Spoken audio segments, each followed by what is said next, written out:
This by son. So we're coming back. Motzei Shabbos next week. Not this Shabbos. 2 Shabbos or something. Yeah. Enjoy every moment. It's there. It's like, yeah, very nice. Beautiful.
I'm just cold this morning.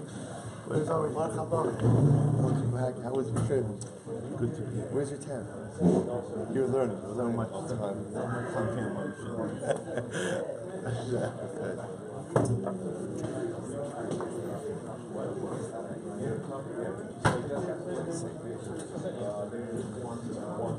All right, Jabosai, good morning. Let's begin. A lot to do today.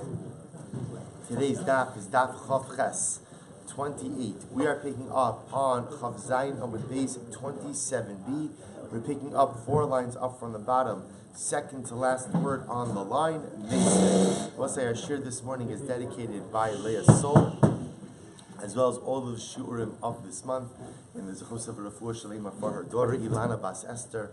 We hope that in the merit of our Talmud Torah, Ilana, together with Kol Chol Yisrael, have the complete and enduring refuah. So we'll say with that, we're going to spend a good part of our day, at least of Amud Aleph, or some part of Amud Aleph, speaking about a statement of Rav Yehuda, who's really Rav Yitzchak ben Pinchas. Rav Yitzchak ben Pinchas, towards the end of yesterday's daf, made the statement of Ein Shchita La'of Min HaTorah, that there is no concept, there is no biblical obligation for shchita, for an oath, for fowl, for birds, min HaTorah. So again, the concept of having to shech the bird is a din d'Rabbanan, not a din d'Oraisa.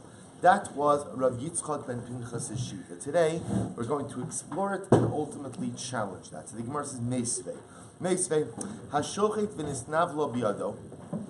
So the pasuk says, if a person goes out and shechts, now we're going to discuss what you're shechting. Right? We're going to discuss what you're shechting. If somebody shechts an animal and it becomes an avela, or hanocher v'hama'aker, or I will say if one goes ahead and stabs the animal, ma'aker means you dislodge or uproot the simanim.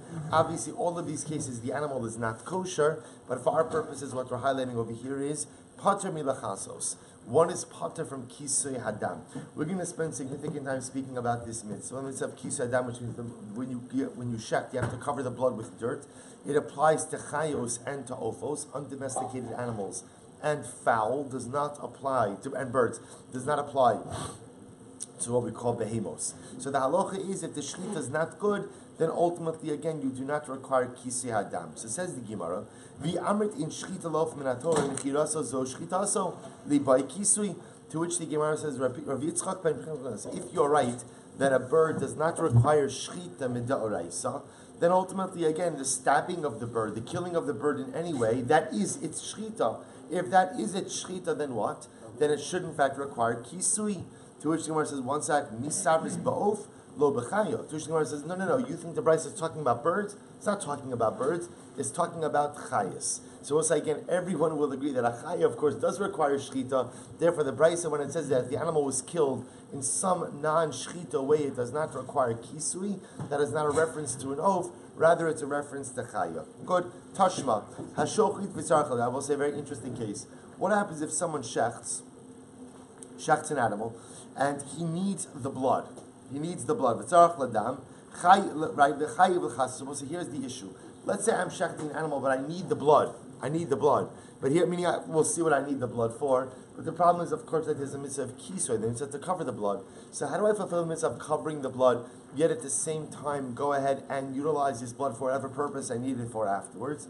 Keitzadu oses. So what should you do? O nochro o okro. So I'll say, what do you do in order to exempt the animal from the mitzvah of kisui?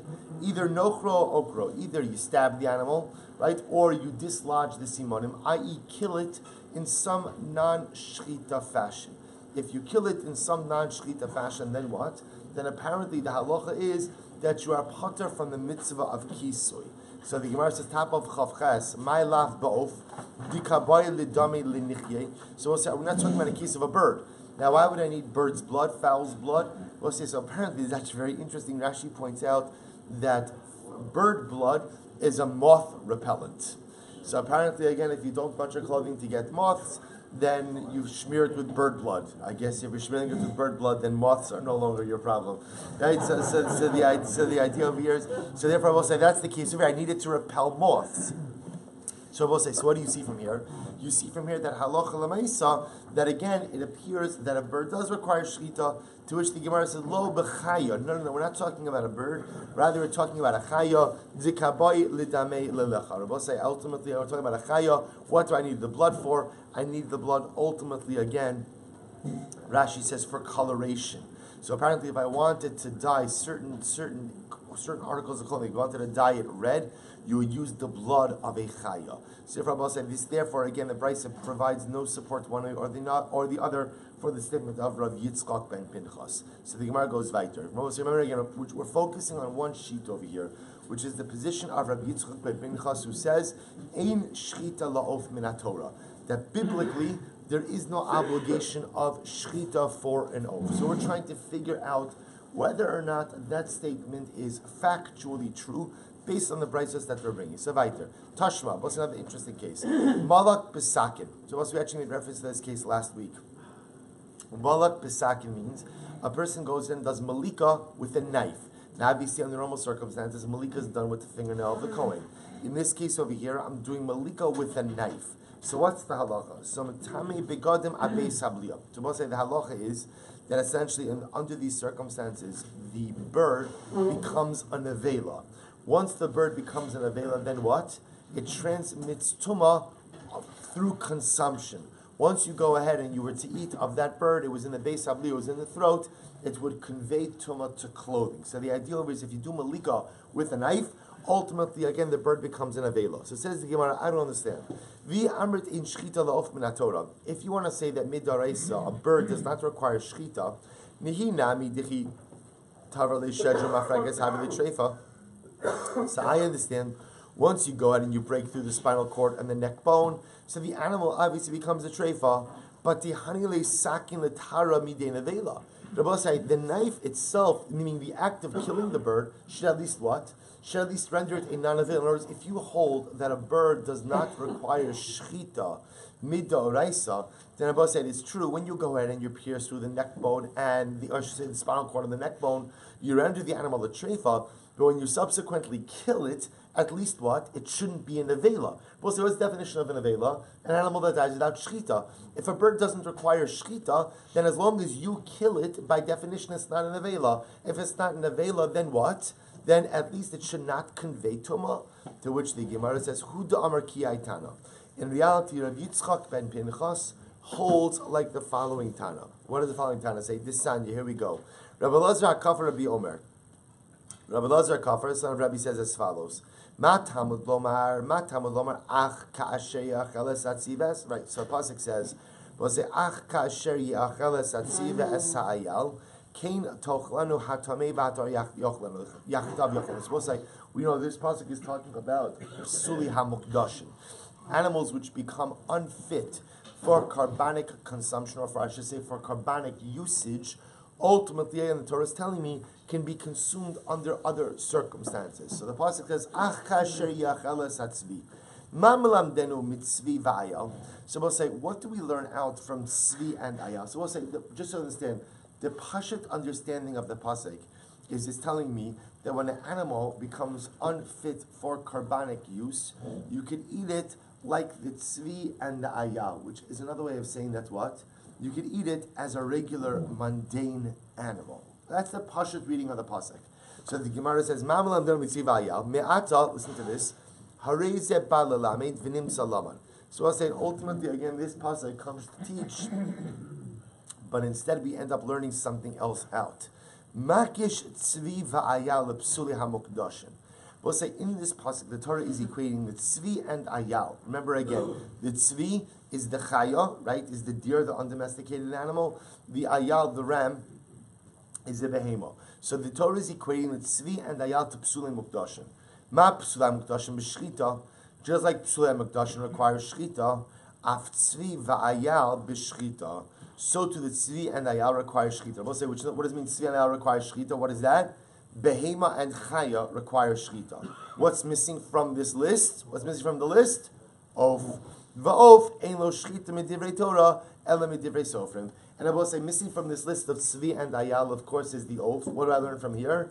That it is a behema and a chaya which requires shchita, but ultimately, again, the oaf does not require shchita min haTorah ela midirabbanan. So we'll say, so I just want to point out over here, what the Gemara is suggesting is that ultimately, again, Rabbi Lazar, I should say, Rabbi Yitzchak ben Pinchas holds like Rabbi Lazar HaKafar. Rabbi Lazar HaKafar is the one who says that midoraisa